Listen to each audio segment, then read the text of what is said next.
মাজবাটত শ্ৰীমদ ভাগৱত মহাপুৰাণ সপ্তাহ জ্ঞান মহাযজ্ঞৰ 12 এপ্ৰিলত সমাপ্ত। ওদালগুৰি জিলাৰ মাজবাটত চলি থকা 7দিনীয়া শ্ৰীমদ ভাগৱত মহাপুৰাণ সপ্তাহ জ্ঞান মহাযজ্ঞৰ 12 এপ্ৰিল তাৰিখে সমাপ্তি হ'ব বুলি জনা গৈছে। জ্ঞান মহাযজ্ঞৰ আজি বিশেষ আকৰ্ষণ শ্ৰীকৃষ্ণৰ মাখন চুৰ আৰু ৰাসলীলা। ৰাসলীলাৰ প্ৰবচন শুনি ভক্তসকল আপ্লুত হোৱা দেখা যায়। ভাগৱত মহাপুৰাণ সপ্তাহ জ্ঞান মহাযজ্ঞৰ BTCৰ প্ৰাক্তন কাৰ্যবাহী সদস্য শ্যাম সুন্দী সম্পূৰ্ণ তদাৰক কৰি থকা দেখা গৈছে। আন্তঃৰাষ্ট্ৰীয় ভাগৱত বক্তা প্ৰবচক পণ্ডিত পুৰুষোত্তম উপাধ্যায়ৰ দ্বাৰা ভাগৱত পাঠ অবিৰতভাৱে চলাই থকা হৈছে বুলি জানিবলৈ দিয়ে। এই ভাগৱত মহাপুৰাণ সপ্তাহ জ্ঞান মহাযজ্ঞ 12 এপ্ৰিল তাৰিখে সমাপ্তি ঘটিব বুলি সন্ন্যাসী পৰিয়ালৰ দধিৰাম সন্ন্যাসীয়ে সাংবাদিকক জানিবলৈ দিয়ে। উপস্থিত হোৱা সকলো আই মাতৃসকল আৰু ভক্ত বৈষ্ণৱসকলক আমি অভিনন্দন জনাইছোঁ আৰু জয় জয় শ্ৰীকৃষ্ণ ধ্বনিৰে তেওঁলোকক আমি সম্ভাষণ জনাইছোঁ। শ্ৰীমদ ভাগৱতৰ মহাত্মা শ্ৰৱণ কৰি আমি গম পালোঁ যে ভাগৱত শ্ৰৱণ কৰাৰ ফলত আমি কি পাব পাৰোঁ, আমাৰ ফল কি, ভাগৱতৰ ফল কি।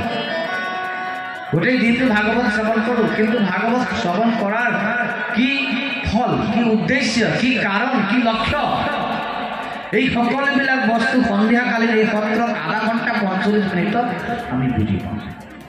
সেইকাৰণে এই সত্ৰও যেনেকৈ সম্পূৰ্ণ দিনৰ ভাগৱতৰ মহিমা আছে, তেনেকৈ সন্ধিয়াকালীন এই সময়ৰো এটা বিশেষ মহত্ব আছে, মহিমা আছে।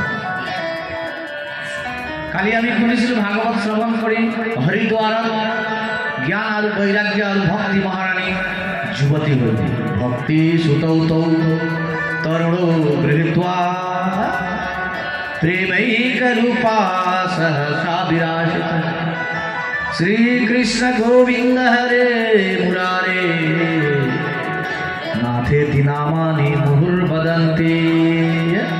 श्री कृष्ण गोविंद हरे मुरारी এই দিব্য ভজন সংকীর্তন গাই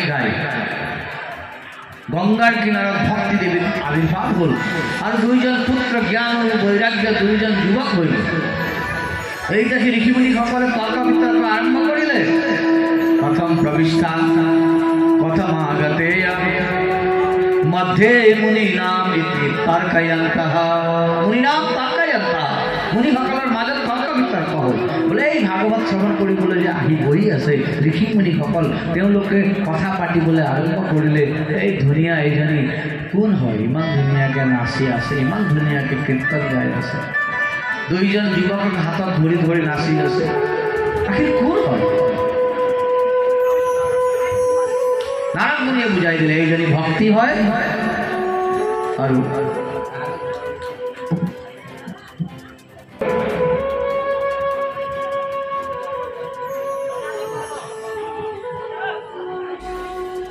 দুইজন পুত্ৰ জ্ঞান আৰু বৈৰাগ্য আজি যুৱক। নাৰদ মুনিয়ে প্ৰশ্ন কৰিলে কি ভাগৱত প্ৰসংগৰ ফলত কেৱল জ্ঞান আৰু বৈৰাগ্যহে যুৱক হয় আৰু ভক্তিহে জাগৃত হয় নেকি, আৰু বেলেগ কিবা ফল আছেনে, কিবা প্ৰমাণ পাইছেনে? তেওঁ ক'লে বোলে কি প্ৰমাণ লাগে, তোমাক কি লাগে? তেওঁ ক'লে কে বিশুদ্ধ্যন্তি বদন্তু ময়্যম সপ্তাহ যজ্ঞেন কথাময়েন। সপ্তাহ কথা জ্ঞান যজ্ঞৰ দ্বাৰা কে বিশুদ্ধ্যন্তি, কেনেকুৱা মানুহ শুদ্ধ হয়, কেনেকুৱা মানুহৰ মুক্তি হয়, কেনেকুৱা মানুহৰ পবিত্ৰ হয়, বোলে কোৱা। সনক সনন্দন সনাতন সনত কুমাৰে ক'লে বোলে তুমি যি প্ৰশ্ন কৰিলা এইটো প্ৰশ্নই ভুল। বোলে তুমি প্ৰশ্ন কৰিব লাগিছিল ভাগৱত শ্ৰৱণ কৰি কাৰ মুক্তি হোৱা নাই,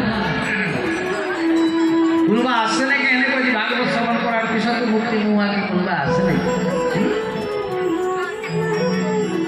ये मानवः पापकृतस्तु सर्वदा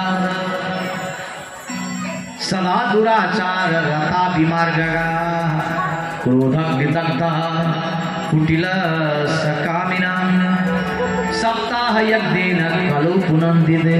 कलौ माने कलिजुगत, पुनन्ति माने पवित्र হয়। কি কুটিলা ये मानवः पापकृतस्तु सर्वदा, যিসকল মানুহে সদায় পাপে কৰি থাকে, সদা দুরাচার রতা বিমার্গः, দুরাচারী হয়ে থাকে, সদায় বেয়া বেয়া রাস্তা যায়। ক্রোধাগ্নিদগ্ধः, ক্রোধরূপী অগ্নির কি জানে, ক্রোধরূপী অগ্নির যিজন ডুবি আছে, যিজন কুটিল, যিজন বাসনা কামনা ডুবি গৈ আছে, বিভিন্ন ধৰণৰ পাপ কৰা ব্যক্তিও এই সংসাৰত কলিযুগত ভাগৱত শ্ৰৱণ কৰি তেওঁৰ মুক্তি হ'ব কায়েন বাচা মনসা পিপাতকম নিত্যং চ কুৰ্বন্তি হঠা সঠেনাই